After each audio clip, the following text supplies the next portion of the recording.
Wait, is that a woman attacking your camera with a pole? Cole squints at the security monitor. I don't look up from my coffee. That's Linda. Your HOA President Linda? His eyebrows climb. I tap the screen where she's mid-swing. Just upgraded us from petty violations to felony vandalism. The camera feed glitches as the pole connects. Cole whistles low. She know you've got 4K footage of that? I finally smile. She's about to.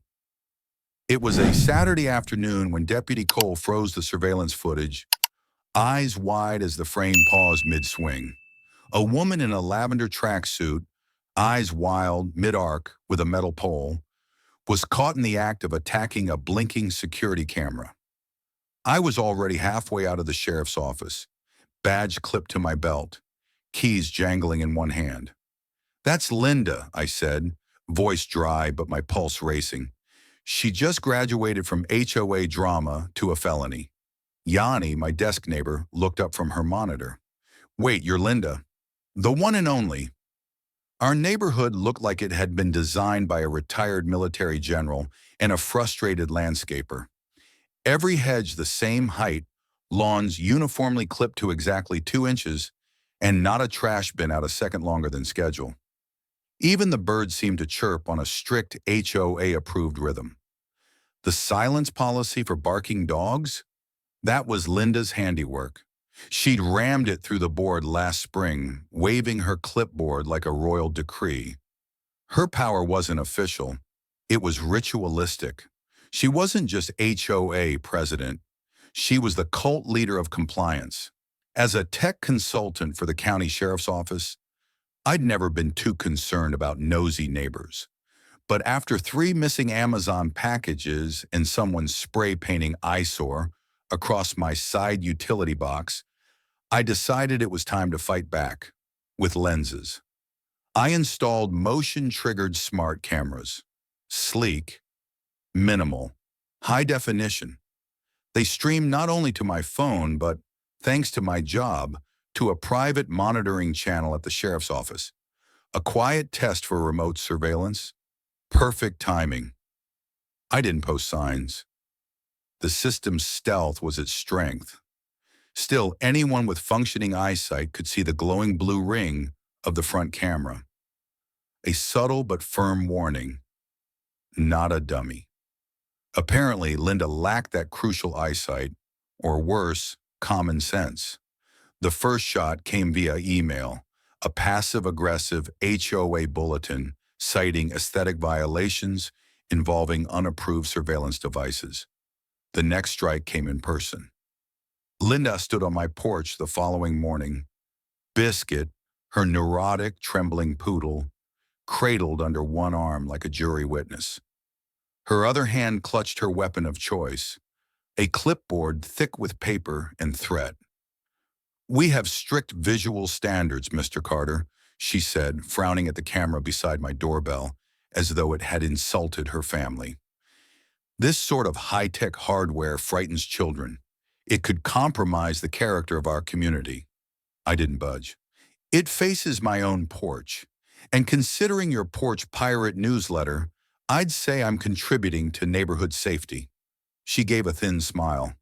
We don't need Big Brother on Maple Drive. I raised an eyebrow and handed her a printed copy of the HOA Charter, highlighted. Section 34.4C, security devices are permitted within property lines. Her lips thinned like she'd sucked on a lemon. She left without another word. But Linda was a storm that brewed in silence. Over the next week, weird things started happening. Biscuit began leaving accidents closer and closer to my lawn gnome. My mailbox filled daily with photocopied bylaws from 10 years ago. Anonymous notes warned of surveillance abuse and suggested I seek therapy. Subtle war games. Still, I ignored it. I had bigger projects at work and no time to play spy versus HOA. But then came Saturday. I was at the office calibrating a body cam integration module when a push alert buzzed on my phone. I opened the feed and motioned to Cole. You've got to see this. Linda appeared on screen like a suburban banshee, stalking across my driveway with a rolled-up tote bag. She pulled out a metal garden stake like she was ready for a fencing match and took a swing at my camera with the precision of someone who'd practiced in the mirror. Plastic flew. The lens cracked. The image glitched, but not before it caught the full arc of destruction. Linda paused, stared directly into the blinking livestream icon, and snarled. "Is this live?" Cole muttered. "Yep," I said, already grabbing my jacket. "Time to bring Linda the bill." When I got home, the damage was worse than I'd expected. The main camera hung by wires, shattered. My siding was gouged. My mailbox flag snapped clean off. But Linda didn't know about the birdhouse, perched quietly across the yard it housed. My backup cam. A clear view of her swing, her smug grin, and her panicked stumble over a rogue shoelace as she fled. Beautifully captured in 4K, time-stamped, and streamed directly to the sheriff's server. I downloaded the footage and handed it to the sheriff's office that evening. This wasn't just petty vandalism, it was interference with a law enforcement pilot. That night I sipped lemonade on my porch. Her porch light blinked on. Linda stood in her doorway, arms crossed. She stared. I pointed at my new camera. Mounted higher, reinforced. The blue light pulsed once. Linda vanished inside. The next morning, Maple Drive was eerily still. No dog walkers, no hedge trimmers, no kids riding scooters. It was as if everyone was holding their breath. When the sheriff's cruiser pulled up outside Linda's house, it was like a match-struck dry brush. She opened the door in a silk robe, Biscuit whimpering at her feet. She tried her usual routine, smiles, small talk, hand gestures, but the deputy handed her a printed still. Her mid-swing, face twisted, the camera fragments caught in glorious flight. Her smile cracked. Across the street, I sipped coffee and watched her crumble. No arrest yet, but the message was delivered. Criminal mischief, possible interference with public safety infrastructure, and a note on her file. She'd officially crossed a line. At the next HOA meeting, the footage played like a blockbuster trailer. Gasps echoed as Linda shrieked at my camera and bashed it into pieces. She stood up to interrupt, calling the board meeting a smear campaign. Tom, the board president, raised his hand. "Let's see the rest." And the rest played. Her muttered curses, her stomp away, her slamming car door. By the end, the whispers were relentless. "She's out of control. She could have hurt someone." A motion to censure passed, the first crack in her porcelain image. Linda retaliated with middle school spite. Someone glued my mailbox shut with candy wrappers.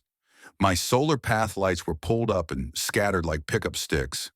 My driveway lock was smeared with peanut butter. Ridiculous but calculated, I didn't react. I recorded. I expanded my surveillance, one in a lawn gnome, another in a fake rock, and a decoy owl that wasn't a decoy at all. My yard became a panopticon. The HOA, now nervous, asked me to chair a smart tech subcommittee. I agreed, quietly continuing my coordination with the sheriff. Then came her next blunder. At 2 a.m. one night, she snuck into my yard and messed with my garage sensor. She didn't see the infrared light trip a warning system. A motion-activated floodlight snapped on. A robotic voice echoed, "Warning, recording in progress." Linda bolted, nearly tripping on my porch planter. The footage was crisp, and a neighbor's dash cam caught her escape. The sheriff moved swiftly. Charges were filed: criminal mischief, trespassing, tampering with tech. The HOA, now fed up, called for an emergency vote to remove her. The final nail came unexpectedly. An ice cream truck parked at the curb one sunny afternoon. Dozens of kids spilled onto the sidewalk. Parents smiled. Music played. Then Linda emerged fuming. "No permit, no street vendors on Maple Drive." She stomped out, knocked over cones, and in a poetic twist, slipped on a melting push-pop. The collective gasp was audible. A mom recorded the whole thing. The video hit Facebook within hours, then Reddit, then TikTok. The title, HOA Linda versus The Neighborhood, Karma Cam Edition. Someone auto-tuned her fall and remixed it into a dubstep video. It hit 3 million views by morning. Linda shut down, canceled her lawn crew, refused to answer the door. She was an invisible ghost behind Amazon boxes. The HOA dug into her old citations. Half were fabricated. Phantom swing sets, imaginary fence violations, inflated Christmas light complaints. Residents got refunds. Finally, quietly, a moving truck appeared. Linda was gone by sundown, Biscuit trembling in the front seat, her eyes avoiding every neighbor's glare. A kid on a bike yelled, "Bye, Linda!" She didn't look back. The courtroom was sterile and quiet. I sat up front with my footage. Linda arrived in beige, her lawyer already sweating. The deputy presented the case. Video of the camera attack, garage tampering, peanut butter on my gate. Linda looked away as the birdhouse cam played. Her lawyer attempted a privacy violation angle. It failed instantly. The judge nodded slowly. I testified, calm, measured. I explained the sheriff's pilot, the escalating retaliation, the need for evidence. The sheriff backed me, called her actions reckless, deliberate, and dangerous. The judgment, restitution, community service. A formal apology mailed to every Maple Drive resident. The letters arrived the following week, typed, stiff, signed, but clearly drafted by her attorney. One envelope had glitter inside, a final jab. It earned her a warning from the sheriff's office. The HOA offered me her seat. I declined, but I became the neighborhood tech advisor. We installed shared security, established fair guidelines, and, best of all, relaxed the rules. Kids played again. Sprinklers came on without permission. People waved. Linda's house sat empty for months until a new family moved in. They had kids, a golden retriever, a brand new Ring camera. The dad grinned when I introduced myself. "Oh, I saw the Reddit thread," he said. "We picked this place because of the cameras." I smiled, hung a little sign beside my porch cam. Smile, the sheriff's watching. Thanks, Linda. Then I added a speaker that chirped when triggered. Unless you're Linda, then run. The mailman said it made his day. Justice wasn't always loud. Sometimes it was slow, steady, and pixel perfect. Linda hadn't just lost, she had self-destructed.